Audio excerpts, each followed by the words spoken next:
Israeli forces telephone a Palestinian family to warn them of an imminent attack on their home in Gaza City. 15 minutes later, a so-called knock-on-the-door missile. The missile does not contain explosive warheads. It's meant to warn the family once more to get out before the real bombs are dropped.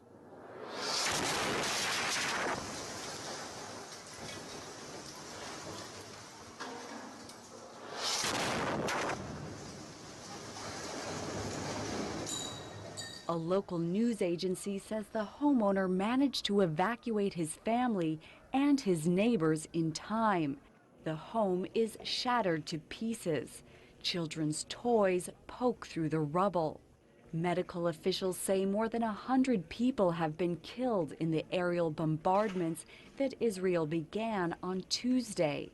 That death toll includes at least 75 civilians, many of them children.